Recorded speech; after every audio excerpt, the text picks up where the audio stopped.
Bonsoir à toutes, bonsoir à tous. Ravi de vous retrouver en ce début de semaine. Une nouvelle semaine pour Late et Smart. Voilà, tous les soirs de la semaine à 23h, une heure pour tenter de mieux comprendre l'actualité économique du moment ou les sujets économiques du moment. On prendra un petit peu de hauteur, on va peut-être même faire un petit peu de théorie dans cette émission qui va être largement consacrée à l'idée de concurrence, à la notion économique de concurrence, à l'occasion de la sortie d'un petit précis. Je vous présente son auteur dans un instant et le livre lui-même, évidemment, par la même occasion. Donc du coup, deux parties. On va d'abord se poser une question très générale sur cette idée en se demandant si la concurrence, eh bien, si elle est toujours bénéfique. Ce sera l'occasion de balayer, d'évaluer et d'aborder quelques sujets dans l'actualité sous le prisme de la notion de concurrence et donc d'essayer de poser quelques bases théoriques tout en restant dans le concret, évidemment, bien entendu, ce soir. Et puis dans la deuxième partie de l'émission, à l'occasion de ce G7 qui s'est déroulé vendredi et samedi en Grande-Bretagne, en Cornouailles, on va essayer d'élargir, transposer cette idée de concurrence sur les questions de géopolitique et de relations internationales, en se posant le sujet de la concurrence entre grandes puissances du point de vue de l'Union européenne. Question États-Unis, Chine, l'Union européenne doit-elle forcément choisir son camp, voilà, dans la concurrence entre les États. On a bien noté, on l'avait anticipé, puisque le président des États-Unis nous avait prévenu que l'axe de ce G7 désormais considéré, appelé, qualifié de club des démocraties par le président des États-Unis, il fallait marquer un front uni contre, ou en tout cas face à la Chine. On a cru comprendre que tous les Européens ne voulaient pas forcément aller aussi loin que le président américain sur ce sujet. Voilà, on se demandera si il est question de concurrence aussi, peut-être sous un autre angle ou sous une autre acception du terme dans cette bataille, dans ce sujet de relations internationales. Ce soir, donc, nous parlons de ce livre, La concurrence, avec vous notamment, Emmanuel Combe. Bonsoir. Bonsoir. Vous êtes économiste, vous êtes professeur à la Schema Business School et vous êtes l'auteur de ce livre, j'y reviens, vous êtes également, je le précise, vice-président de l'autorité de la concurrence, ce qui peut-être vous obligera à quelques préventions sur certains sujets ce soir. Je préviens, comme ça soyez libre, tant que si vous ne pouvez pas aller plus loin, vous le dites, c'est prévenu, il n'y a pas de sujet. Ce livre, il sort aux éditions PUF, ça s'appelle sobrement La concurrence, avec une préface de Laurence Boone, la chef économiste de l'OCDE. Et donc c'est l'apparition de ce livre qui a guidé la thématique ce soir de l'émission Maco. Jérôme Dédéan, bonsoir. Bonsoir Guillaume. Chef d'entreprise, président de Mon Partenaire Patrimoine et toujours associé fondateur du groupe RS dans les solutions d'épargne d'entreprise. Merci à tous les deux d'être ce soir à mes côtés. Tout de suite, avant nos deux débats autour de ces questions de concurrence, notre petite question apéritif, il va être question de conjoncture des entreprises.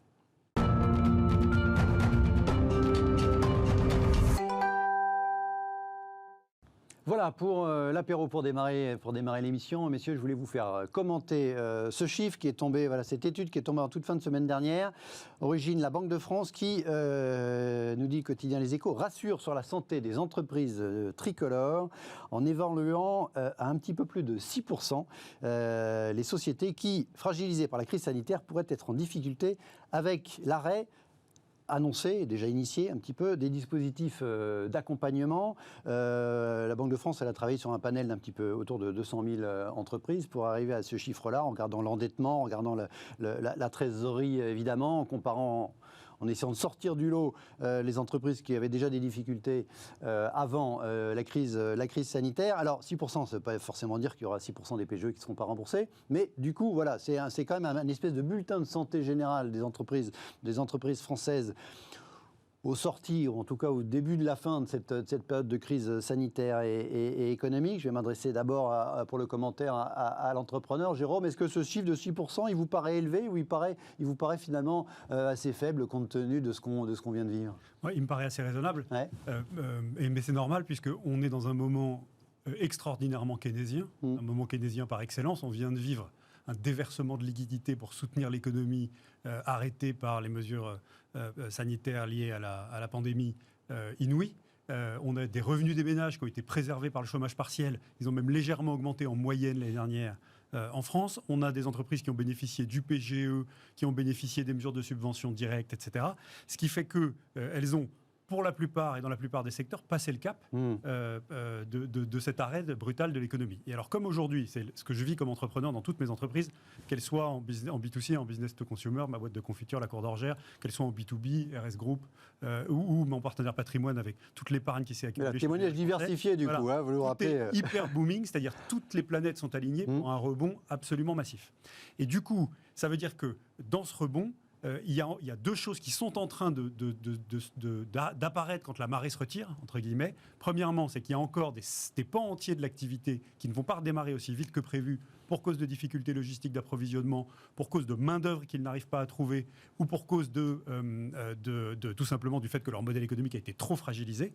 Et tout l'enjeu est de savoir combien ça fait d'entreprises. Donc là, la Banque de France nous dit 6%. J'ai lu une autre étude très sérieuse qui disait qu'en fait, grâce aux mesures de soutien, on a maintenu en vie artificiellement 63 000 entreprises en France qu'on peut appeler des entreprises zombies, et qui ne sont pas tombées l'année dernière, puisqu'on a eu très peu de faillites l'année dernière à cause de ces mesures. Il va falloir laisser tomber ces entreprises. Il va falloir débrancher progressivement les aides, et il va falloir les laisser tomber. Donc ça veut dire que ça va faire du chômage. Et ce qui est très important pour que la relance se passe bien, c'est qu'on puisse rendre fluide la réembauche de ces gens qui seront sur le carreau par les entreprises qui ont cruellement besoin de main-d'œuvre. Vous pouvez parler à tous mes camarades entrepreneurs de l'hôtellerie et de la restauration, ils ont tous rouvert.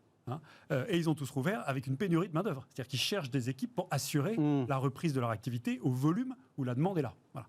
Et donc, c'est vrai dans beaucoup de secteurs. Et donc, tout l'enjeu va être de débrancher ces aides tout en débranchant aussi les incitations à ne pas retourner au travail, de façon à ce que les entreprises qui vont rebondir et qui survivent aient la main-d'œuvre nécessaire pour faire face à la relance. Et c'est comme ça que, finalement, le pays bénéficiera socialement et économiquement de cet extraordinaire rebond qui est devant nous. Donc besoin d'équilibre, justement, travail de dentelle entre débrancher les aides. Alors les aides, c'était les PGE, mais bon, les PGE, c'est des prêts, donc il faudrait idéalement les rembourser, même s'il y aura des dispositifs d'abord pour repousser ce remboursement et puis peut-être de transformation en quasi-fonds propres. Il y a des choses qui commencent à être prévues. Il y a eu évidemment les fonds de solidarité, le chômage partiel. Ce chiffre in fine, ce chiffre de 6%, il vous paraît, même question, plutôt élevé, plutôt faible? Plutôt encourageant. Je ne suis pas surpris parce qu'en réalité, pour prolonger ce que disait Jérôme, il ne faut pas oublier que la nature de cette crise, ce n'est pas une crise structurelle, c'est une crise au départ sanitaire. Donc elle est violente dans ses conséquences, mais elle est courte, ce qui veut dire que dès lors qu'en effet, on n'a pas débranché les aides, etc., les compétences, les capacités de production sont restées, sinon intactes, en tout cas pas trop dégradées, et donc en fait, la reprise sera à la mesure, en réalité, du choc. C'est bien un choc extra-économique. Et je crois plutôt, comme Jérôme, que le problème va être plutôt du côté de l'offre et pas de la demande. En effet, des tensions, on les voit déjà, sur le marché du travail, sur les approvisionnements. Donc c'est la nature même de cette crise. Et sa violence, mais son caractère limité dans le temps, fait que ce n'est pas complètement surprenant. Alors, premièrement, ceci étant, on aura quand même un sujet, et Jérôme l'a dit, qui est capital. Alors, c'est peut-être un peu violent de dire ça sur un plateau télévision, mais les fameuses firmes zombies, parce que c'est plus profond que ça. Derrière l'idée des firmes zombies, il y a aussi ce qu'on appelle la destruction créatrice. C'est-à-dire cette crise doit être aussi l'occasion, si j'ose dire, de nettoyer un certain nombre d'entreprises qui, de toute façon, n'étaient pas viables par nature. Avant même les films zombies, elles l'étaient vraisemblablement pour la plupart d'entre elles, avant même la crise sanitaire. Ce qui est important, c'est que n'oublions jamais qu'en économie, ces entreprises-là empêchent peut-être aussi d'autres entreprises. Par une mauvaise allocation des ressources. Notamment des entreprises qui font d'activités en ligne, de les remplacer. Donc il y a toute cette dimension-là de substitution des entreprises qui pose en effet la question aussi de la transition pour les employés, etc. Voilà. Et la question de l'endettement quand même qui va rester, parce que pour le coup, les chiffres sont imparables sur le fait que l'endettement des entreprises, l'État aussi, mais ce n'est pas le sujet, aura fortement gonflé compte tenu à l'issue de cette crise. C'est là aussi il peut y avoir quand même des difficultés supplémentaires ou nouvelles pour certaines entreprises. Oui, mais c'est là le point sur la bonne allocation des ressources qu'évoque Emmanuel est essentiel, c'est-à-dire qu'il faut qu'on passe dans une deuxième phase keynésienne, toujours keynésienne de mon point de vue, je dis volontiers, où on va finalement orienter toutes ces aides, ce flux d'argent qui était là pour faire passer la crise aux ménages et aux entreprises, désormais sur l'investissement. Et le fait qu'on contribue au financement du besoin en fonds de roulement des entreprises qui ont besoin d'investir pour que l'offre soit en face de la demande. Et c'est bien ce fléchage-là de la suite des aides pour ce qu'on ne débranchera pas qui est essentiel pour que la relance se passe le mieux possible. Pensons à toute la numérisation des PME, par exemple. Là, on voit bien clairement qu'on est très en retard. La crise a été un révélateur de ce point de vue-là. Et ça doit être l'occasion, en effet, de flécher les investissements et d'être. Il faut qu'il y ait ce travail nécessaire de réallocation. Y compris les aides d'État et les investissements dans le cadre du plan de relance, qui identifiaient aussi ce chantier de la numérisation. Hein. Voilà, et puis si je me permets, je vais rajouter un dernier enjeu qui me semble essentiel en tant qu'entrepreneur, qui est que l'investissement, c'est la confiance. C'est-à-dire, j'investis quand je suis entrepreneur, quand j'ai confiance dans l'avenir. Donc là, la demande est là. J'ai aussi besoin d'avoir confiance dans l'avenir parce que je sais qu'il sera stable sur le plan de la façon dont je serai traité. Et donc ça veut dire que la seule façon que nous avons de sortir par le haut de cette crise en tant qu'État-nation, en tant que pays, c'est vraiment que la masse taxable augmente, mais que surtout qu'on ne touche pas à la fiscalité, pas d'augmentation des impôts pour rembourser la dette de l'État, etc. Parce qu'on a besoin de cet environnement stable pour être sûr que la confiance est là, pour que tout le monde investisse, pour que l'offre soit en face de la demande qui revient. Et ça, on verra la nature de la campagne électorale qui s'annonce, et ce que décideront les uns et les autres, in fine, les électeurs, sur cette question de la fiscalité, mais on comprend bien le point. Allez, tout de suite, notre premier gros sujet, on s'intéresse à la concurrence.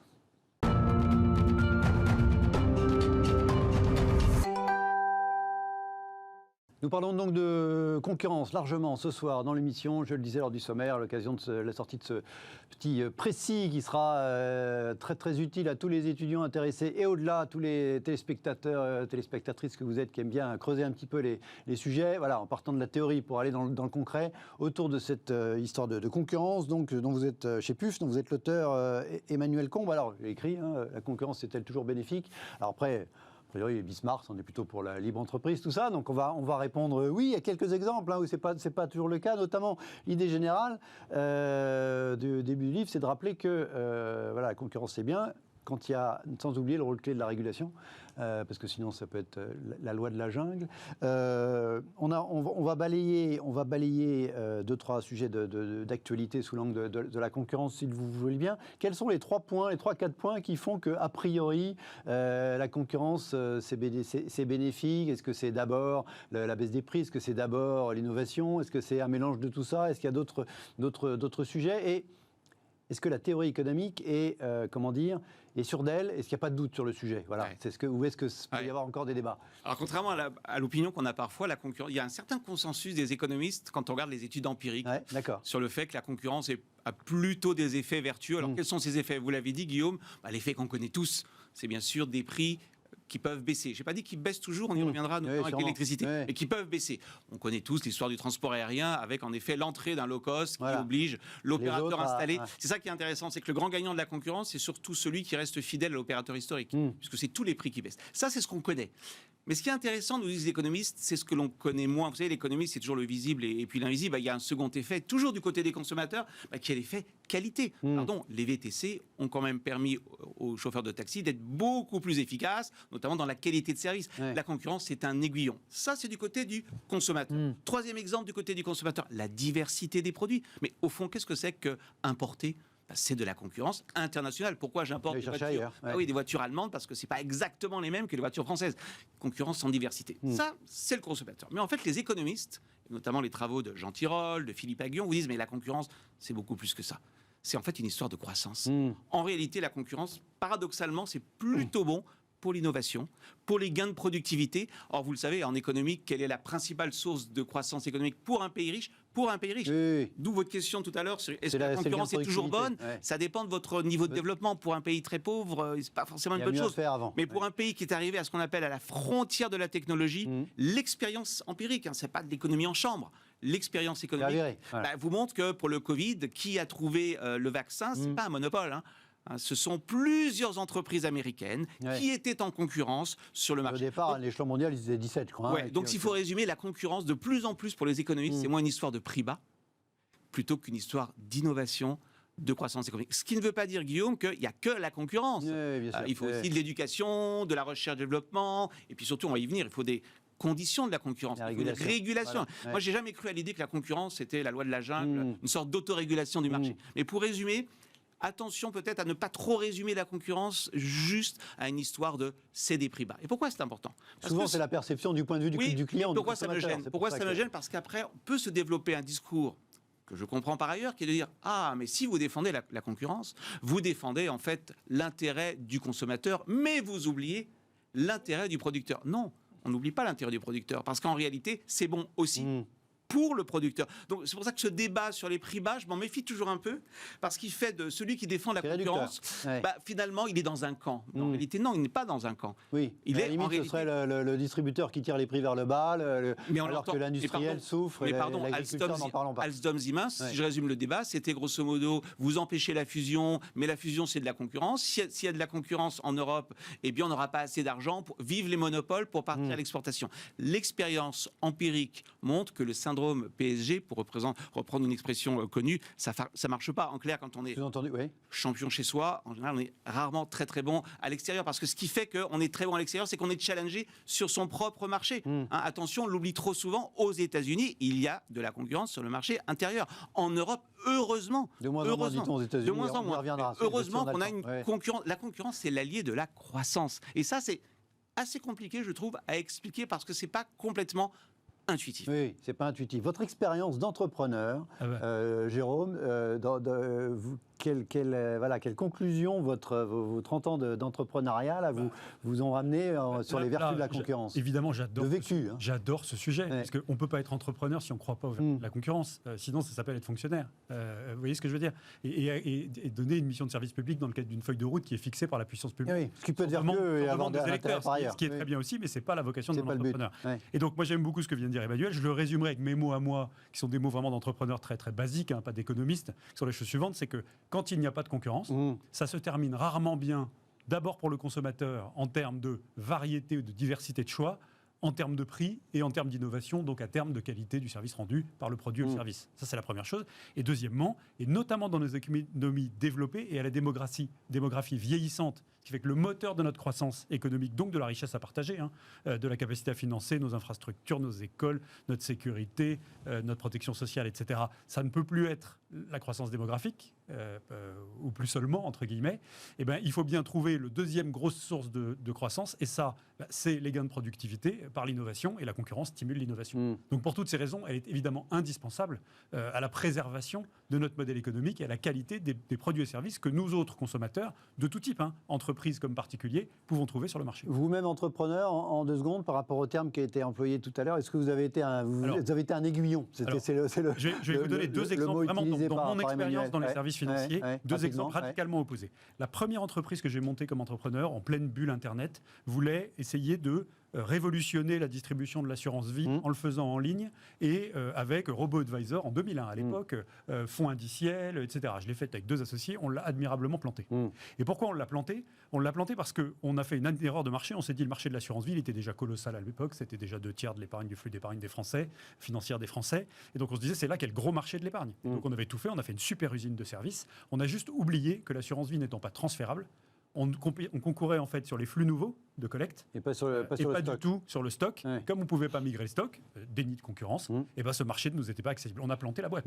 Voilà. Et donc, deuxième expérience, RS Group, où là, on voit qu'il y a un oligopole qui gère l'épargne salariale des salariés français quand il s'agit de gérer leur participation, leur intéressement, l'abondement dans les plans d'épargne, que le niveau de service n'est pas très bon, et on monte une boîte qui est capable de faire un vrai plan d'épargne d'entreprise et un vrai plan d'épargne patrimoniaux, en architecture ouverte et non pas en architecture fermée, avec des services évolués à l'épargnant final salarié et à l'entreprise. On met ça entre les mains de distributeurs indépendants et non pas via des réseaux traditionnels type guichet de banque qui distribuaient que leur offre, et on a fait un carton. Voilà. Et donc là, on a vraiment été l'aiguillon qui a stimulé cette concurrence. D'ailleurs, tout le marché, et c'est là où c'est intéressant, a monté son niveau de qualité, et du coup, RS Group a été obligé et continue à innover en permanence pour continuer à faire la course en tête, parce que sinon on se fait rattraper. Et c'est très bon, parce on peut dire qu'un plan d'épargne d'aujourd'hui pour un salarié français n'a rien à voir en termes de qualité de service et de gestion financière à ce que c'était il y a encore 10 ans ou 15 ans avant qu'on lance. Manuel. Non mais c'est important ce que dit Jérôme, la concurrence ne s'entretient pas d'elle-même.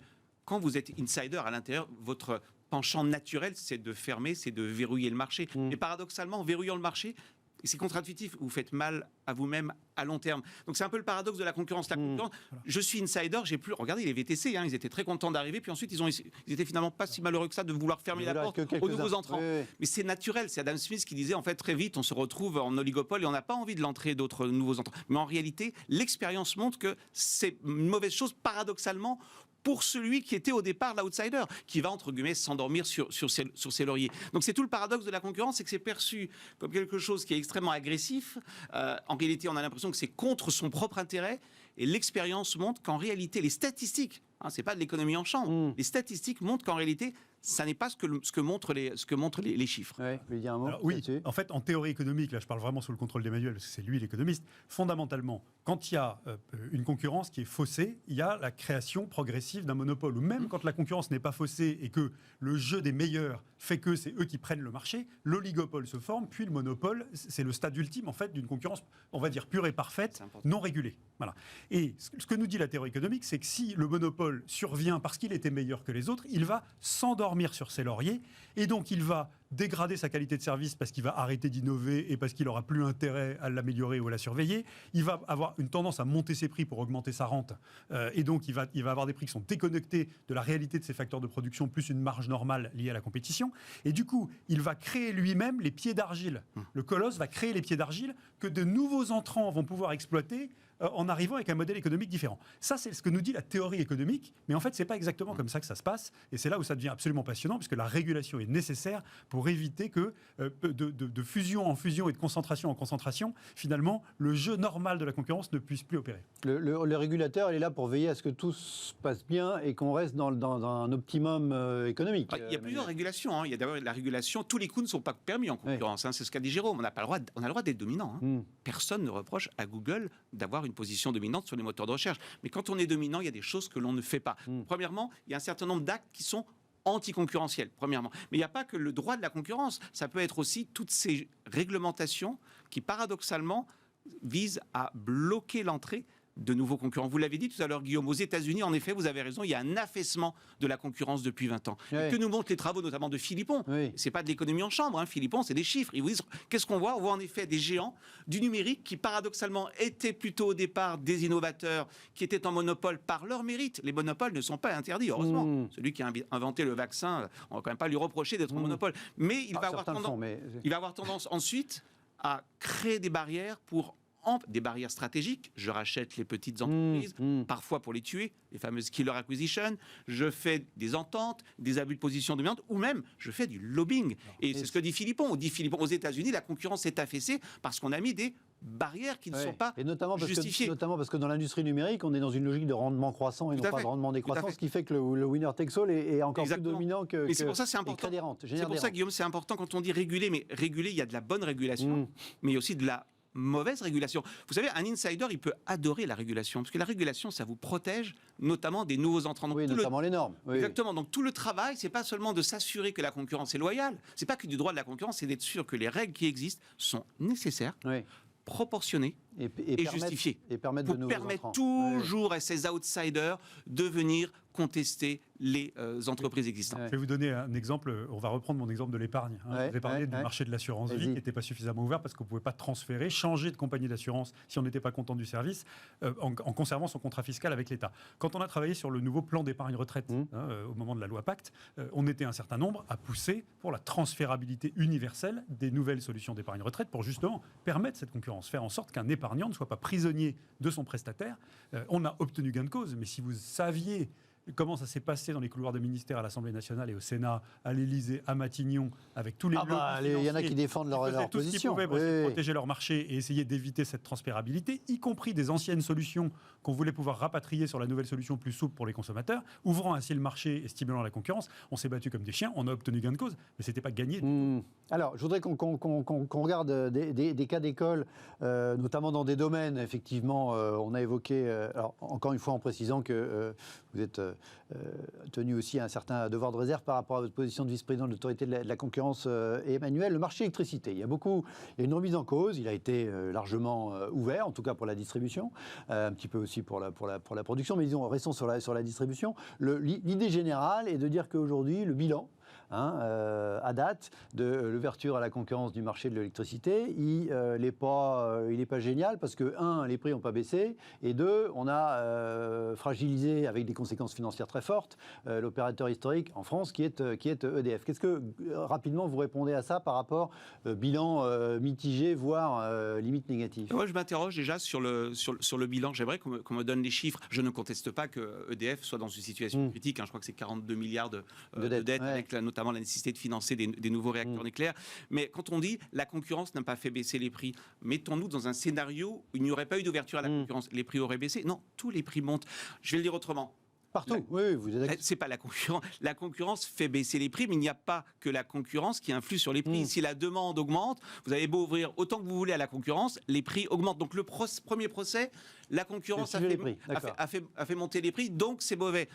Que se serait-il passé s'il n'y avait pas eu de concurrence? Je demande à voir. De toute façon, les prix auraient augmenté, premièrement. Secondement, on nous dit EDF est fragilisée parce qu'on a ouvert la concurrence. Elle a perdu, je crois, à peu près 28% de parts de marché. C'est à peu près ça. Alors, en effet, elle a perdu des parts de marché. Et donc, on dit, c'est mauvais puisque ça l'affaiblit. Dont acte, mais regardons l'autre face. Il y a quand même des clients, et les clients, c'est pas seulement vous et moi, ce sont aussi des entreprises qui utilisent de l'énergie. Qu'est-ce que je veux dire par là? Quand on veut faire un bilan, il faut bien regarder une balance, il faut regarder des deux côtés. Et vous le savez, en économie, mais c'est bien le problème, Guillaume, c'est qu'en économie, il faut mettre en balance d'un côté la perte pour un acteur, le manque à gagner, en tout cas la baisse de profit, avec le gain pour les consommateurs. Mais élargissons le sujet, c'est la même chose pour la téléphonie mobile, c'est la même chose, parce que si on n'a qu'un son de cloche, si j'ose dire, on ne raconte pas toute l'histoire. Et moi, je n'ai pas vu, en tout cas, une étude agrégée qui nous dise, voilà, les gains pour les consommateurs particuliers et surtout pour les entreprises de cette concurrence, un gain en pouvoir d'achat. Premièrement. Gain également en variété des produits. Regardez même pour vous et moi. On a les offres de marché, jusqu'à aujourd'hui en tout cas les offres aux tarifs réglementés, les offres à prix fixe. Ça fait partie aussi de la concurrence. Ouais. Tout ça, c'est un gain. C'est plus compliqué qu'avant, si je peux faire l'avocat du diable sur le sujet. La diversité, c'est toujours compliqué. Si on avait un seul modèle de voiture, ce serait plus simple. Je ne suis pas sûr que tout le monde serait content d'avoir un seul modèle de voiture. Oui, sauf qu'à l'arrivée, l'électricité, c'est le même pour tout le monde, puisqu'il n'y a qu'un seul réseau électrique. Oui, mais il y a peut-être des personnes qui préfèrent la sécurité du prix fixe. Il y en a d'autres qui préfèrent jouer. Ça fait partie aussi de leur préférence. Ce que je veux dire par là, et sans entrer dans le détail du débat, mais ce qui me gêne, c'est qu'en réalité, le débat qu'on a sur EDF est le même débat, en réalité, que celui qu'on a eu sur la téléphonie mobile, où on dit, attendez, regardez, vous avez fait rentrer un acteur free, donc ça a affecté les insiders, ce qui est assez vrai, on ne peut pas le contester. Oui, mais regardons aussi l'autre côté de l'histoire. Et l'autre côté de l'histoire, elle est importante, parce que c'est pas, quand on dit consommateur, à nouveau, c'est un terme qui me gêne. Consommateur, c'est vous et moi. On est très respectable, mais je ne pense pas que l'électricité fait baisser les prix radicalement. Je crois que c'est de 6 à 7%. C'est pas les consommateurs, c'est les clients. Et les clients, ce sont des milliers, des centaines de milliers de PME, d'entreprises qui utilisent de l'électricité. Puis dernier point, si la concurrence est nécessairement un obstacle, je dirais, à la rentabilité d'une entreprise, ça serait intéressant d'aller regarder ce qui s'est fait à l'étranger. Il y a aussi des pays nordiques où il y a aussi du nucléaire. Il n'y a pas qu'en France qu'il y a du nucléaire. Et pour autant, vous avez aussi une concurrence. Ce que je veux dire par là, c'est ne faisons pas de la concurrence le bouc émissaire. D'autres sujets, que je ne détaillerai pas plus, qui peuvent aussi expliquer qu'un opérateur aussi respectable et aussi prestigieux soit-il qu'EDF ait pu avoir une situation de dette compliquée. Mais oui, c'est toujours cette tentation du raccourci. Mais on retrouvera le même sujet tout à l'heure avec la Chine. Nous allons mal, c'est toujours la faute à la concurrence. Alors, moi, il y a une chose qui me frappe particulièrement dans ce que vient de dire Emmanuel, c'est qu'il faut voir les externalités positives, entre guillemets, d'une mise en concurrence qui va peut-être endommager un acteur historique. L'exemple que Emmanuel citait tout à l'heure des taxis parisiens et de l'arrivée des VTC, on peut dire qu'en laissant les VTC arriver, on a amélioré le service pour les Parisiens, c'est évident, et on a d'ailleurs obligé les taxis à augmenter leur niveau de service, mais ça s'est fait au détriment peut-être d'une perte sèche pour eux qui peut être considérée comme injuste, qui est qu'ils avaient payé leur plaque cher et que leur plaque vaut aujourd'hui moins cher parce qu'elle s'adresse à un marché qui justement n'est plus en situation de monopole et donc voilà. Et donc ils ont perdu du patrimoine, c'est clair, on les a appauvris, les taxis parisiens. Mais en contrepartie de ça, l'entrée des VTC, qui était nécessaire parce que la qualité de service générale des taxis parisiens, sauf si vous aviez un super abonnement professionnel, machin, était quand même déplorable. Voilà. Donc ça, c'est un point fondamental. Alors dans le cas d'EDF, il y a plein de facteurs qui viennent se télescoper à ça. Je ne peut-être pas tous, mais quelques-uns. Je reprends un tout petit peu plus de haut. Synthétiser. Pour la faire courte, on est sur un marché sur lequel les investissements en infrastructures colossaux qui étaient nécessaires le jour où on a électrifié le pays pour être capable de produire et de distribuer de l'électricité, puis de prendre le virage nucléaire, ce qui fait de nous un des producteurs d'électricité les plus décarbonés ou d'énergie les plus décarbonés au monde. En fait, on n'aurait pas pu le faire dans un cadre concurrentiel en disant à des investisseurs privés allez-y, investissez et battez-vous pour équiper la France en électricité. Pour la simple et bonne raison que ça aurait été aberrant de faire 2 réseaux de distribution d'électricité parallèles, un pour chaque opérateur qui voulait se lancer, ou 3 réseaux parallèles. Les investissements étaient trop importants.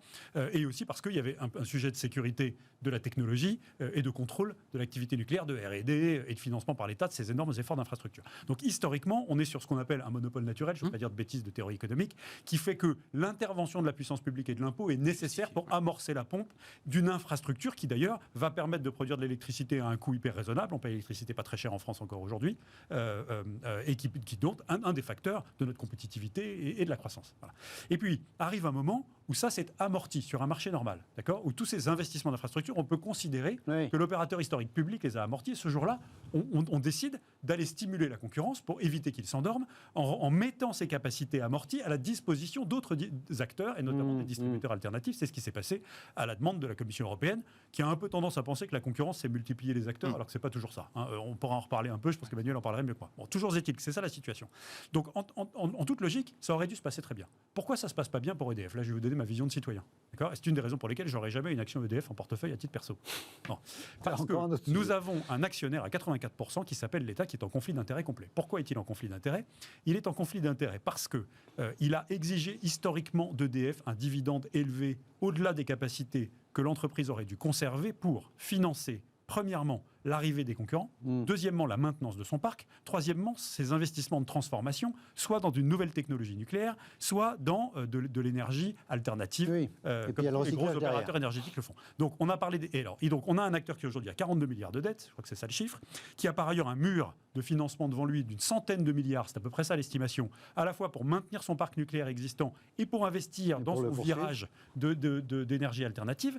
Et finalement, comme on a pénalisé parce que l'actionnaire prenait un dividende et ne lui faisait pas provisionner ce qu'il fallait pour être capable même de démanteler le parc, etc., on se retrouve en face d'un acteur qui est extraordinairement fragile. C'est d'ailleurs pour ça que je n'ai pas pris d'action quand il a été privatisé, parce que je me suis dit, ce hors-bilan, entre guillemets, va sauter à la figure de l'actionnaire le jour où on le réalisera. Et là, je parle vraiment en entrepreneur, citoyen, investisseur. Avec un truc particulier qui est que le prix auquel EDF vend l'électricité à ses concurrents, celui-là, il est fixé et il est immuable. Alors, c'est le fameux 42 € du mégawatt de l'accès à l'énergie historique nucléaire pour les opérateurs alternatifs. Et ça, c'est extraordinairement intéressant parce qu'en théorie financière, ça s'appelle une option asymétrique en la défaveur d'EDF. Et je vous explique comment ça marche. C'est super simple. Moi, je suis opérateur alternatif. Quand le prix sur le marché de l'électricité que je peux acheter, qui vient d'une éolienne ici ou d'un autre producteur que le nucléaire d'EDF historique, d'accord, est moins cher que les 42 € du prix régulé d'accès au truc nucléaire. Je prends évidemment le truc sur le marché et je ne demande pas à EDF. En revanche, chaque fois que c'est plus cher, j'ai une augmentation de la demande à EDF qui est obligée de fournir à 42, alors qu'elle devrait vendre je ne sais pas combien, je ne sais pas quel est le prix d'équilibre, si elle prenait en compte les coûts de maintenance du parc, l'approvisionnement du démantèlement et la nécessité d'investir pour faire évoluer son modèle. Et donc pour toutes ces raisons, EDF ne peut que perdre de ce système qui a très mal vieilli. Et c'est là où il y a éventuellement un sujet d'injustice pour EDF qu'il faut traiter dans sa réforme. J'entends quand même, sans trahir ou sans paraphraser ce que dit Jérôme, j'entends quand même dans ce que dit Jérôme qu'en réalité, une des causes de la dette d'EDF, si je t'écoute bien, c'est quand même une politique de dividende. Et ça n'a strictement rien à voir avec la concurrence. Je veux dire par là, c'est qu'à nouveau, la concurrence devient le raccourci de... Tu l'as dit, de tous les autres sujets qui se cumulent. Après, qu'il y a un problème de prix de l'accès à l'AREN, à la rente nucléaire, je ne suis pas spécialiste, c'est pas à moi de dire, c'est à la Commission de régulation de l'énergie. S'il y a un prix, à ce moment-là, augmentons-le. Mais à nouveau, c'est pas une question de concurrence. Tu vois, ce qui me gêne, c'est toujours faire porter à la concurrence ce dont elle n'est pas la cause. Comment le régulateur va-t-il intégrer, ou doit-il ou pas intégrer la question de l'avenir des acteurs, notamment de leur avenir international? Alors la même chose, on parlait des opérateurs télécoms. Effectivement, il y a autant d'opérateurs télécoms dans un petit pays comme la France qu'aux États-Unis, avec un marché qui est 5 fois supérieur, parce que, reprochent les historiques, précisément, vous avez fait... Enfin, en tout cas, il y a eu un quatrième acteur en France qui fait que les prix ont été tirés vers le bas. On est le pays du monde où les prix des télécoms sont les plus bas, ce qui est probablement vrai. Mais en même temps, du coup, on n'a pas des géants internationaux des télécoms, peut-être. Même chose, effectivement, avec des industriels à qui qui ont pu reprocher aux autorités de la concurrence de ne pas les laisser croître et devenir des champions mondiaux pour conserver en France ou même dans l'Union européenne une logique de concurrence. Et après, on se réveille, les Chinois, entre-temps, n'ont pas eu les mêmes contraintes et du coup, on se retrouve plus petit. Il y a beaucoup cette petite musique-là. Alors, on ne va pas rentrer dans le détail parce qu'effectivement, mais dans les grands principes, est-ce que cette question-là de souveraineté industrielle, de constitution de géants mondiaux, etc., est ou non légitimement dans le focus des régulateurs sur les questions de concurrence? Bien sûr, elle est dans leur focus. concurrence, mais attention à ne pas se tromper de combat à nouveau. Hein. Quand on nous dit on veut des champions, mais tout le monde veut des champions, la question est de savoir comment vous faites un champion. Il y a deux manières de faire un champion. La première manière, c'est la manière qui consiste à dire je vous désigne Guillaume comme le champion. Pardon, avec tout le respect que j'ai pour vous, je ne suis pas forcément sûr que ce soit la meilleure méthode. Puis il y a la deuxième méthode qui dit on va permettre à nous trois de se mettre en compétition. Que je ne sais pas, ça sera peut-être Guillaume, ça sera peut-être Jérôme, et peut-être avec un peu de chance, ça sera Emmanuel. L'idée qui est de dire on va se marier, on va être en monopole en Europe. Mais qu'est-ce qui va se passer? Moi, je vous donne la suite de l'histoire. On sera en effet en monopole en Europe, donc on va augmenter les prix en Europe. En fait, on demande aux Européens de subventionner l'expansion internationale des grandes entreprises. Mais c'est pas ça la concurrence. Enfin, la compétitivité d'une entreprise, c'est pas d'être seul sur son marché. On revient toujours à cette histoire du syndrome du PSG. Hein. En réalité, il n'y a pas d'expérience. Il n'y a pas d'expérience qui vous montre de manière très convaincante que le champion est en monopole. Et puis un deuxième point, champion, c'est pas forcément une entreprise géante. C'est amusant cette assimilation, comme si grand était une vertu. L'expérience montre que les économies d'échelle ne sont pas infinies. Être grand, c'est aussi un inconvénient du point de vue, je dirais, des coûts. Donc attention à cette image d'Épinal. Comme on est faible chez nous parce qu'on est nombreux, on est faible à l'étranger. Non, c'est pas à nouveau. Alors je ne dis pas qu'il n'y a pas un problème ensuite de compétitivité à l'export. Il faut des politiques industrielles, on va y revenir. Mais ne faisons pas porter à nouveau, on fait porter à la concurrence le chapeau de notre impuissance en matière industrielle. On n'investit pas en R&D, on investit beaucoup moins que la Corée et que le Japon. Expliquez-moi, Guillaume, en quoi la concurrence est responsable. Le problème, c'est qu'on n'a que de la politique de concurrence. Là, je suis d'accord. Et il faudrait une politique industrielle. Mais n'opposons pas les deux.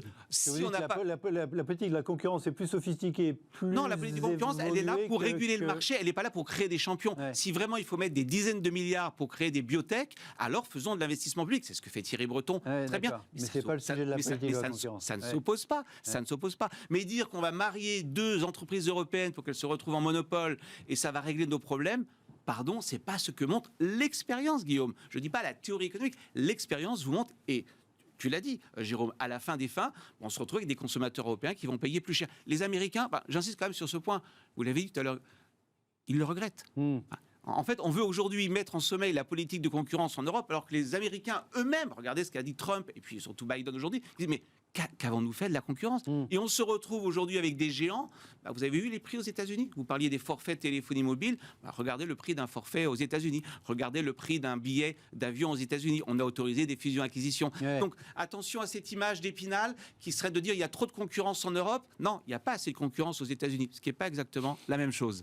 Et pour revenir sur le cas EDF, dans le cas d'EDF, on voit bien qu'on dit c'est la concurrence qui est responsable des difficultés d'EDF, alors qu'en fait, ça peut être en partie la concurrence, il faut voir, mais à mon avis, c'est minoritaire dans les difficultés d'EDF. Ce qui est responsable des difficultés d'EDF, c'est l'État qui veut trop de dividendes historiquement et qui n'a pas laissé à l'entreprise les moyens de faire ce qu'il fallait pour avoir une dette raisonnable, pour faire face à la maintenance de son parc et éventuellement à ses coûts de démantèlement en les provisionnant et pour investir dans son virage de transition, point 1. Point 2, l'État qui a aussi un conflit d'intérêts sur le prix de l'électricité, puisqu'il raisonne encore comme s'il était responsable du prix de l'électricité vis-à-vis des ménages pour des raisons vraiment d'arbitrage politique liées à des contraintes électorales, et que donc il est toujours un peu tiraillé entre je laisse la libre fixation des prix, puis je regarde ce qui se passe, et je vais quand même obliger l'opérateur historique dont j'ai 84% du capital, donc je suis en conflit d'intérêts, je suis actionnaire, et je suis potentiellement à réclamer les suffrages des ménages. Et donc ça, c'est un conflit d'intérêts supplémentaire.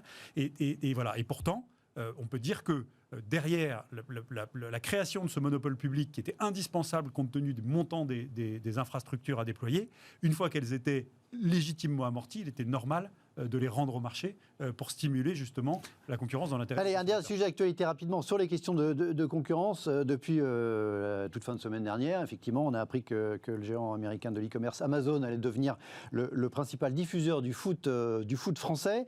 Les autorités du football ont fait jouer la concurrence, précisément. Il y avait un lot, le lot principal qui avait été abandonné par Mediapro, le diffuseur espagnol qui n'a pas pu aller jusqu'au bout. Ça avait temporairement été occupé par Canal+. Ce lot était... Pas les autres lots précisément, c'est tout le sujet. On ne va pas rentrer là-dedans parce que c'est trop complexe, effectivement. Et finalement, Amazon a proposé un petit peu plus que Canal+ pour ce lot-là. Et du coup, les autorités du foot ont décidé de confier ça à Amazon pour autour de 250 millions d'euros pour 80% du championnat de France. Commentaire, là, Thierry Mandon, député. Comment est-il possible d'attribuer des droits à une société Amazon qui refuse de payer des impôts en France ? pas par fraude fiscale, mais par optimisation fiscale.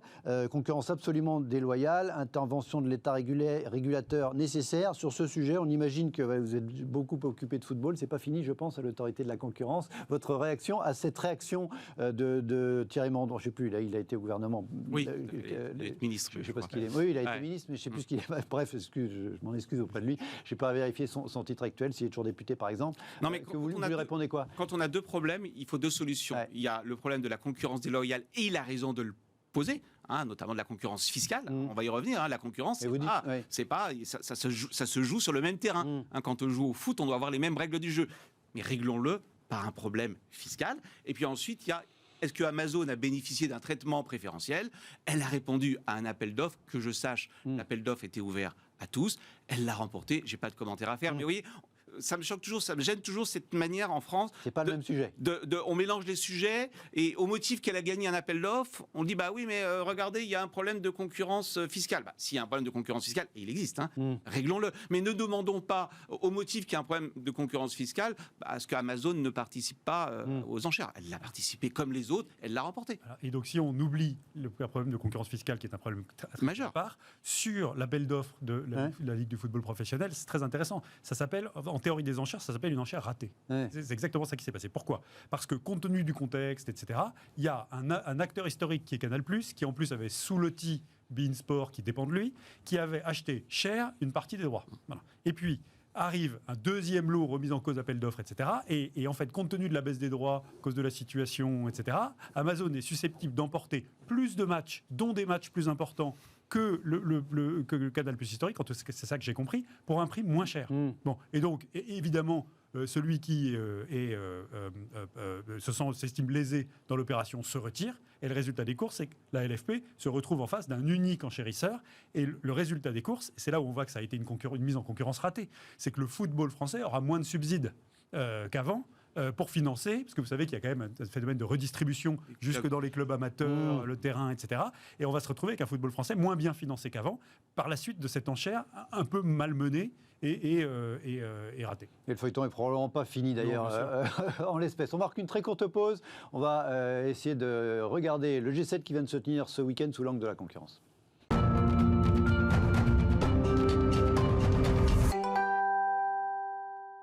Retour dans l'IT Smart, on parle concurrence sous tous ses aspects ce soir, et je voudrais, désormais qu'on regarde le sommet du G7 qui vient de se tenir en Cornouailles sous l'angle de la concurrence. On va démarrer par ce titre qui résume, c'était dans les Échos ce matin, sommet du G7, le 8 mai, entre guillemets, des Européens de Biden face à la Chine. Joe Biden qui est arrivé avec tous ses partenaires de ce club des démocraties, guillemets encore, c'est l'expression désormais consacrée, enfin en tout cas dans la bouche du président des États-Unis, demander à ses partenaires, voilà un front uni face à la Chine, qui est, on le sait, le principal sujet, en tout cas géopolitique, du point de vue des États-Unis. Oui, mais parce que, oui, sur le principe, mais peut-être pas de façon aussi radicale. Nous, on est en Europe, on est parfois un petit peu, on est entre les deux, dans la relation avec la Chine, sachant que tout le monde fait beaucoup de commerce, il n'y a pas de doute, les Américains les premiers. Évidemment, Emmanuel, est-ce que ce rapport entre les États-Unis, la Chine, l'Union européenne peut se lire, se regarder sous l'angle de la concurrence? C'est clair qu'ils sont en rivalité à minima technologique. Oui, c'est rivalité, voilà. C'est une rivalité technologique. Là où j'ai un petit peu de mal, c'est avec les affirmations un petit peu trop catégoriques montrant à nouveau la Chine du doigt, c'est-à-dire nos problèmes seraient liés à la Chine. Alors, ça ne veut pas dire, je vais y revenir, qu'il n'y a pas de problème.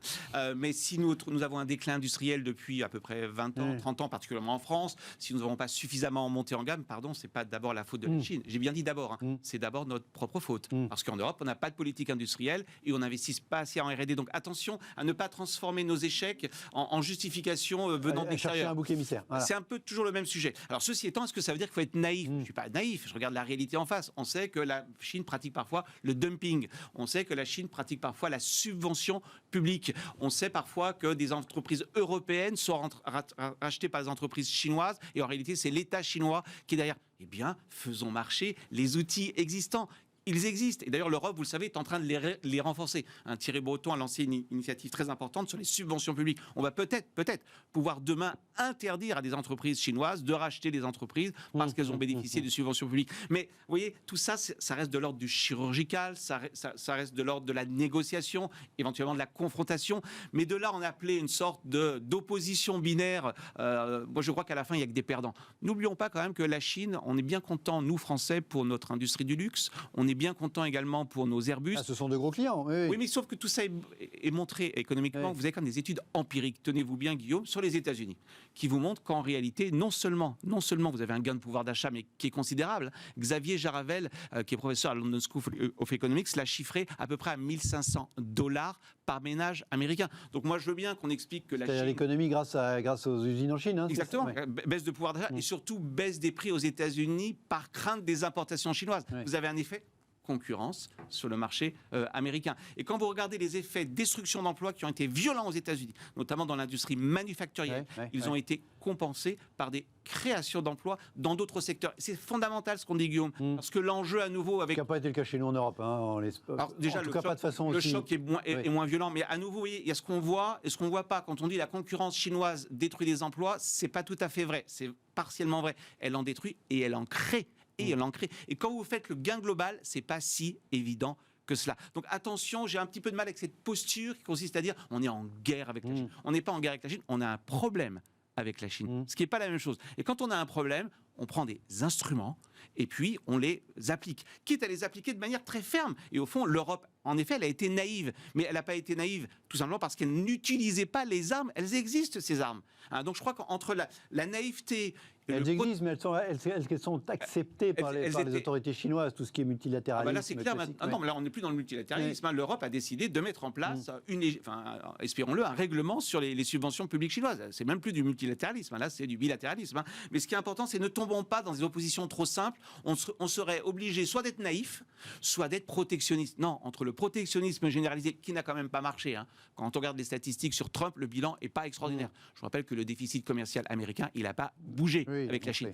Et la naïveté, il y a ce qu'on appelle la politique intelligente, c'est de la politique industrielle, de la R&D, de l'éducation. Et ça, pardon, Guillaume, c'est pas la faute à la Chine, c'est la faute à nous-mêmes. Votre regard sur cet enjeu-là, il est indéniable qu'on on est rentré dans une période de rivalité géostratégique de la Chine et des États-Unis au niveau mondial. Il y a des gens qui disent que c'est une nouvelle guerre froide. Ça n'ira peut-être pas jusqu'au conflit armé parce qu'il y a trop d'interdépendance économique et que ça serait un jeu à qui perd perd. Enfin, l'histoire de l'humanité sur les montre guerres, que ça arrive quand même de temps en temps, malheureusement. Le qui perd perd économique et social n'empêche pas le conflit armé. Bon. En tout cas, cette rivalité, elle est là. Alors, il est absolument normal que les États-Unis, surtout les États-Unis de Biden, qui sont un tout petit peu plus ouverts peut-être que ne l'était Trump, essayent d'embarquer leur allié historique européen là-dedans, parce qu'on est quand même culturellement, pour plein de raisons, plus proche du modèle américain que du modèle chinois. On a plus de liens et de valeurs partagées avec eux qu'avec des Chinois qui ne sont pas très attractifs pour les populations européennes et qui, par ailleurs, ont un sujet droit de l'homme qui est fondamentalement contre nos valeurs. Et donc, cette croisade des démocraties, elle est très bien jouée de la part de Joe Biden, qui essaye de nous embarquer dans ce combat pour mettre l'économie, Jérôme. Voilà, bien sûr, le maximum d'atouts de son côté. Après, l'Union européenne, elle n'a pas non plus à être naïve ni avec les Américains, ni avec les Chinois. Et on a un certain nombre d'éléments, soit de dépendance à la Chine, qui font qu'on ne peut pas se permettre de lutter contre eux en faisant un adversaire. Je vais vous donner un exemple simple. En 2019, c'est les chiffres qu'on a. 98% des terres rares qu'utilise notre industrie sont importées de Chine. 98%, ça s'appelle une dépendance totale. Donc tant qu'on n'a pas, de façon volontariste, trouvé une filière industrielle de recyclable des terres rares pour essayer de réduire cette dépendance, trouver d'autres sources d'approvisionnement parce qu'on n'a pas grand-chose comme minerais dans nos sols pour en produire sur notre terrain, fait un partenariat stratégique avec les États-Unis qui en ont plus pour essayer de réduire cette dépendance dans le truc, on est obligé de composer. Ça, c'est la première chose. La deuxième chose qui me semble essentielle, c'est que la Chine, vous le savez, avec ses initiatives, commence à être très très présente dans des pays avec lesquels on est historiquement liés et avec lesquels on a des enjeux, et c'est pas de l'économie, ça peut le devenir, de flux migratoires importants. Et donc quand la Chine investit en Afrique, c'est notre intérêt Alors, modulo les problèmes de souveraineté, mais quand la Chine investit en Afrique pour le développement africain, ce que font peu les Américains, c'est notre intérêt parce que c'est une des façons qu'on a que le développement économique du continent évite qu'on se retrouve avec des flux migratoires incontrôlés. Bon. Et donc, pour toutes ces raisons, il faut qu'on continue à dialoguer avec eux et il faut qu'on trouve le bon positionnement européen sur l'angle. Chaque fois que vous êtes contre mes valeurs, et typiquement sur les subventions, sur le dumping, etc., il faut qu'on soit très ferme. Sur les droits de l'homme, il faut qu'on soit très ferme. Et en revanche, ça n'empêche pas de commercer et de faire des partenariats partout où on peut faire des partenariats à partir du moment où nos principes sont respectés. Malheureusement, pour le faire, et je termine avec ça, il faut être 27. Et chaque fois que les États-Unis ou la Chine arrivent à mobiliser un des 27 pour qu'ils votent contre les intérêts de l'Union européenne dans l'intérêt des États-Unis ou de la Chine, eh bien, ils y arrivent. Et donc, c'est une des raisons de l'unité politique américaine et c'est la raison pour laquelle on existera. Et à la limite, on ne réussira à choisir notre camp sujet par sujet que le jour où il y aura vraiment une unité politique européenne, ce qui est essentiel. Parce qu'il y a aussi des questions de concurrence entre les 27, précisément. Vous vouliez réagir, Oui, un point important, j'irais même plus loin que Jérôme. En réalité, le bon commerce, le commerce équilibré, c'est quand on est dépendant symétriquement. En clair, certes, nous sommes dépendants de la Chine sur les terres rares, mais en fait, l'enjeu pour l'Europe, c'est pas de remplacer la Chine, c'est de faire en sorte que les Chinois aient autant besoin de nous. Sur d'autres types de produits. Mais c'est important, ça, parce qu'on est très loin du mythe, on va se refermer, on va tout faire nous-mêmes. D'abord, c'est une illusion. La vraie dépendance, c'est la dépendance choisie. Et je suis dépendant de toi, mais tu es tellement dépendant que moi qu'en réalité, on a intérêt, je ne suis pas un naïf, on a intérêt à coopérer. Non pas par bénévolence, mais parce qu'en réalité, je suis aussi dépendant que toi. Et ça passe par quoi? Ça passe soit par des ressources naturelles que nous n'avons pas, soit par de la technologie. Si nous réussissons par exemple l'ordinateur quantique, puisqu'il y a beaucoup d'investissements qui sont réalisés là-dessus, peut-être que demain les Chinois dépendront des Européens. Si nous sommes demain leaders de l'IA, c'est pas le sentiment à date qu'on a, mais je suis d'accord. Mais enfin, c'est quand même une technologie de rupture. On peut quand même espérer, parce que je vous rappelle que pour l'instant, on essaie de rattraper des retards dans les batteries électriques. On fait quand même pas. On pourra avoir le sentiment qu'effectivement sur les composants électroniques. Mais c'est important. Alors sur les composants, un tout petit mot, encore plus important. Dans une chaîne de valeur, ce qui est important, c'est d'être leader sur un segment, parce que le reste du monde est dépendant de l'Europe. Personne ne le dit. Elle est dépendante d'une entreprise qui s'appelle ASML, qui est en Hollande et qui fabrique les machines. À Donc fabriquer. quand on me dit l'Europe est complètement dépendante, c'est pas complètement vrai. Mais c'est important parce que est-ce qu'il faut rattraper notre retard dans les semi-conducteurs à coût de dizaines de milliards alors qu'on a... Et les plaques, elles sont en Corée et au Japon. Donc, ou est-ce qu'il ne vaut pas mieux miser là où on est déjà fort? On retrouve finalement la bonne vieille théorie économique. Il faut faire ce que l'on sait faire et il faut le faire très bien pour être le meilleur. Et c'est là où, sous l'enjeu de la libre concurrence, on sait que la Chine n'est historiquement pas un compétiteur comme les autres, puisque quand vous voulez abreuver le marché chinois avec un produit sur lequel vous êtes leader et dont ils ont besoin, ils vont vous demander une joint venture, ils vont vous demander des transferts de technologie, etc. Et donc c'est là qu'il ne faut pas être naïf et c'est là où il faut être ferme sur les enjeux de libre concurrence pour permettre à cet avantage compétitif qui vous permet, dans un morceau de la chaîne de valeur, de rendre les autres dépendants, sachant que vous dépendez d'eux sur d'autres blocs, de faire cette espèce de statu quo qui permet de coopérer sans qu'il y en ait un qui prenne l'avantage stratégique sur l'autre, dans un équilibre bien compris de mondialisation qui est nécessaire, parce que, comme Emmanuel l'a dit, elle a fait baisser ou augmenter le pouvoir d'achat des citoyens occidentaux de façon massive, etc. Et donc c'est là où l'application de la règle sur le respect des jeux de libre concurrence et le fait de remettre la Chine autant que faire se peut dans les négos dans un champ de compétiteurs normal est essentiel. C'est évidemment plus facile à dire qu'à faire dans les négos internationales. Quand vous êtes une entreprise et que vous voulez opérer là-bas, vous passez par un certain nombre de filtres et vous cédez ou pas. Voilà. Mais ça veut dire que le respect et l'application éventuelle des normes de sanctions qu'on a contre eux quand ils dépassent les bornes est essentiel. Donc on peut analyser ces questions de relations internationales sous l'angle d'une saine concurrence nécessaire. Mais complètement. Et la concurrence n'exclut pas, en effet, une politique de puissance. Et des choix politiques. C'est quoi être souverain? Souverain, c'est être autonome, c'est imposer ses règles au reste du monde. En fait, on ne souffre pas d'une Chine trop puissante, on souffre d'une Europe impuissante. Et tant qu'on n'aura pas réglé ce problème de décision à 27, tant qu'on n'aura pas une véritable politique d'investissement sur le long terme, en réalité, c'est à nous que nous devons nous en prendre et pas d'abord. Je dis pas, je le répète, il y a un problème avec la Chine, mais n'en faisons pas le bouc émissaire de toutes nos impuissances. Allez, il nous reste moins de 5 minutes, c'est l'after. Une dernière question qui va nous ramener à la concurrence, en tout cas que je vais traiter c'est les derniers épisodes de Feuilleton Elon Musk.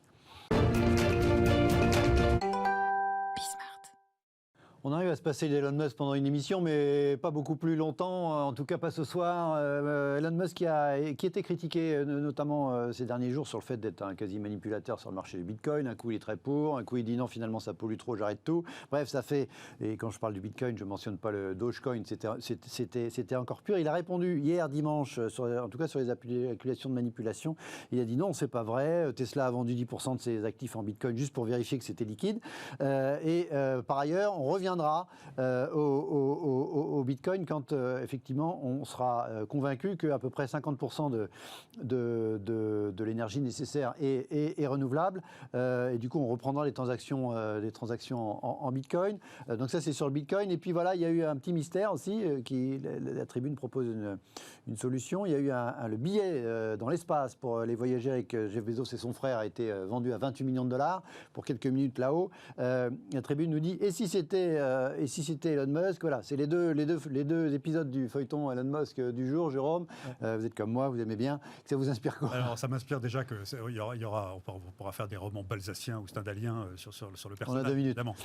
Ce que j'aime beaucoup, c'est que là, il essaye de s'en sortir parce qu'en ce moment, on l'accuse quand même d'avoir manipulé cet actif. Clairement. Hein, j'ose pas l'appeler de monnaie, cet actif qu'est le Bitcoin, et il l'a clairement fait. Parce que quand vous avez cette notoriété-là et que vous déplacez des masses pareilles, vous avez clairement une influence sur les cours. Ça, c'est fait. Et quand vous utilisez votre capacité d'influence pour faire ce qu'on appelle une manipulation de marché, eh ben, c'est normalement passible de sanctions. Oui. Donc il a la SEC. Sauf que c'est pas réglementé, hein, précisément. Alors, c'est pour ça que c'est du Bitcoin. C'est pour ça qu'il est parce qu'il n'est pas complètement fou. Mais il a quand même la SEC sur le rable. Et donc là, il essaye de nous expliquer qu'en fait, pas du tout. Il a testé la liquidité.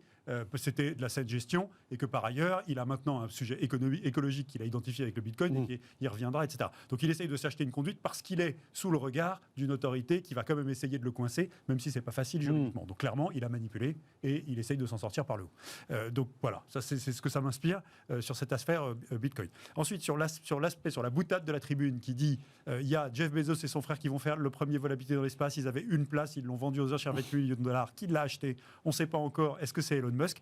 Si on revient à nos enjeux de concurrence, il y a un truc quand vous regardez votre intensité concurrentielle et que vous regardez vos concurrents, quand vous faites un business, qui s'appelle le mystery shopping. Ouais. Donc vous faites le client mystère et vous allez vous rendre client chez vos concurrents pour vivre l'expérience, avoir leurs produits, et savoir ce que c'est, pour regarder ce qu'ils font bien, ce qu'ils font moins bien. Typiquement, le patron de compagnie aérienne qui va prendre un vol. Exactement, de la compagnie et développer votre avantage compétitif. Et donc, il y aurait une certaine élégance sur un marché aussi restreint qu'une place à côté des deux frères Bezos sur Blue Origin, quand vous êtes le patron de SpaceX et le propriétaire de SpaceX, de vous dire que vous allez faire votre mystery shopping en étant vous-même ce fameux acheteur à 28 millions de dollars de l'unique billet du vol de cet été. Je trouve qu'il y aurait une certaine élégance à ce que ce soit ça. Ce serait vraiment bien. Voilà, cet été, c'est l'école unique. Cet été, c'est le 20 juillet. Le 20 juillet, le premier vol de tourisme spatial donc de la société Blue Origin de M. Bezos. On en parlait la semaine dernière. Bon, Elon Musk, il a quand même fait 2-3 trucs en matière de concurrence. Il a un petit peu bousculé le marché de l'automobile, notamment, et le marché des lanceurs de satellites. Oui, je trouve que c'est un disrupteur. Et ce qui est intéressant, c'est que, pour revenir au sujet sur la concurrence, en réalité, on s'aperçoit qu'aujourd'hui, tous les constructeurs automobiles font des voitures plus ou moins vertes, mais pas seulement parce qu'elles aiment l'environnement. Parce qu'il y a de la concurrence. Il y a des travaux très intéressants de Philippe Aguillon, professeur au Collège de France, qui montrent que le nombre de brevets, tenez-vous bien Guillaume, dans matière automobile, augmente chaque fois que l'intensité concurrentielle augmente. En clair, j'ai pas envie d'être en retard par rapport à mes concurrents. C'est contre-intuitif parce qu'on entend souvent, mais la concurrence, c'est l'opposé de l'environnement, puisque la concurrence, ça fait baisser les prix et ça élargit la taille du marché. Ouais. La concurrence, ça vous incite aussi peut-être, ça va paradoxalement peut-être accélérer la transition des constructeurs automobiles. D'abord parce que Musk a montré que... Parce qu'un disrupteur est arrivé, c'était possible. Et puis surtout de la concurrence et que tout le monde veut en être. Donc c'est intéressant, la concurrence pourrait être un des alliés de la transition écologique, ce qui n'est quand même pas un discours qu'on entend si souvent que ça. Et on a bouclé l'émission sur la concurrence. C'était l'émission spéciale concurrence à l'occasion de la publication, je le remontre, ce livre, donc ce précis très complet, La concurrence tout court, d'Emmanuel Combeau-Puff. Merci Emmanuel d'être venu présenter votre livre. Merci Jérôme. Merci à vous de nous avoir regardé jusqu'au bout. On se retrouve demain, même heure, même adresse. Ciao.